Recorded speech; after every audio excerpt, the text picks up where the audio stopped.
নীলপুজো উপলক্ষে দুর্গাপুরে আশিসনগরে ত্রিনাথ উৎসব এই এলাকার 21 বছরের পুরনো উৎসব। বিগত 3 দিন ধরে চলবে এই উৎসব। এই উৎসবের মধ্য দিয়ে লোকসঙ্গীত, বাউল সঙ্গীত এবং কীর্তন আয়োজন করা হয়েছে। সব থেকে বড় ব্যাপার, এখানে কয়েক হাজার মানুষ নরনারায়ণ সেবায় আয়োজন করা হয়েছে। এলাকার মানুষরা আনন্দের সাথে এটিকে উপলব্ধি করেন। সব থেকে বড় ব্যাপার, ভারতবর্ষের বিভিন্ন প্রান্ত থেকে বহু সাধু সন্ন্যাসীরা আসেন। তারা বিভিন্ন রকমভাবে এই অনুষ্ঠানটিকে সাফল্যমণ্ডিত করে তুলেছেন। এই এলাকার ৩৯ নম্বর ওয়ার্ডের কাউন্সিলর যথেষ্টভাবে সহযোগিতা করেছেন এই অনুষ্ঠানে। আপনারা দেখছেন ডেইলি নিউজ কলকাতা। মহারাজজি, এই যে অনুষ্ঠানটা আপনাদের এখানে যেটা হচ্ছে, এই অনুষ্ঠানটা এখানে কতদিন ধরে শুরু হয়েছে? এই অনুষ্ঠানটা প্রায় 20-21 বছর ব্যাপী চলছে। আর এই অনুষ্ঠানটি প্রতি বছর 3 দিন ব্যাপী চলে। আর এই অনুষ্ঠানে আমাদের ভগবান দত্তাত্রেয় শ্রী পঞ্চদশ নাম জন্য আখাড়া নাগা সন্ন্যাসীদের একটা সমূহ, সবথেকে বড় সংগঠন। সেই আখাড়া আরাধ্য দেবতা হিসাবে ভগবান দত্তাত্রেয়কে আমরা বাংলা ত্রিনাথ বাবা বলি।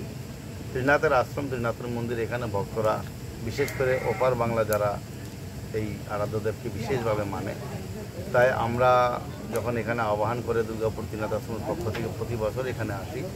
এখানকার আসার মূল উদ্দেশ্য হলো সনাতনের প্রতি জাগরণ করা, মানুষকে এগিয়ে নিয়ে যাওয়া, ঈশ্বরমুখী করা। এদের যে উদ্যোগ, নরনারায়ণ সেবা করেন, বিশ্বশান্তি যজ্ঞ করেন, মানুষকে একত্রিত করেন, মানুষকে সবসময় উৎসাহ দেন, এই যে একটা উন্নয়নমূলক সনাতনী ধারা, তার জন্য আমরা এখানে প্রতি বছর এসে যোগদান করি। আর আমাদের কাছে খুব ভালো লাগে, আনন্দ পাই, কেননা ত্রিনাথ বাবার সঙ্গে সঙ্গে বিশ্বশান্তি যজ্ঞ, দর্শ হরিচাঁদ গুরুচাঁদের একটা আসর হয়, বাউল গান হয় এবং এই এলাকার অনেক লোক এসে সমাবেত হয়ে প্রসাদ গ্রহণ করে।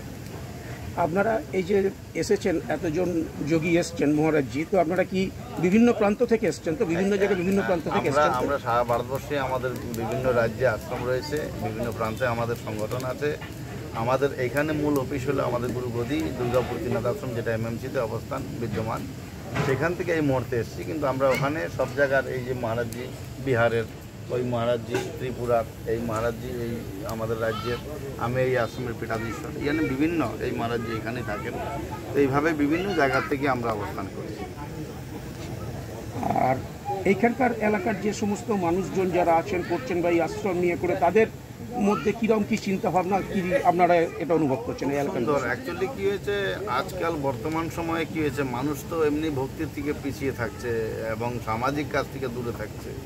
তো এই বাবা ত্রিনাথকে উদ্দেশ্য করে, ত্রিনাথের মন্দির বা আশ্রমকে উদ্দেশ্য করে কিছু ভক্তরা একত্রিত হয়ে, সমাবেত হয়ে, সমর্পিত ভাব নিয়ে, যে যারা 3 দিন ব্যাপী নিজের কাজ, কর্ম, সংসার, পরিবারকে সমন্বয় ঠিক রাখা সত্ত্বেও ওনারা যে এই সমাজসেবা করে চলছেন, তার জন্য এই সংগঠনের, এই কমিটির যারা কর্তা ব্যক্তিরা আছেন বা সদস্যরা আছেন, সবাইকে একযোগে আমি ধন্যবাদ দিচ্ছি।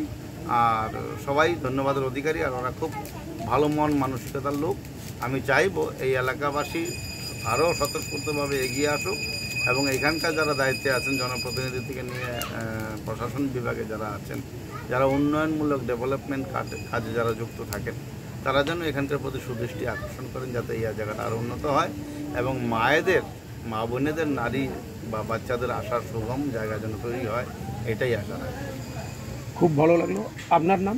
আমার নাম রাষ্ট্রীয় সচিব শ্রীমন্ত রঞ্জিতানন্দ গিরি মহারাজ, পীঠাধীশ্বর, দুর্গাপুর ত্রিনাথ আশ্রম। নমস্কার।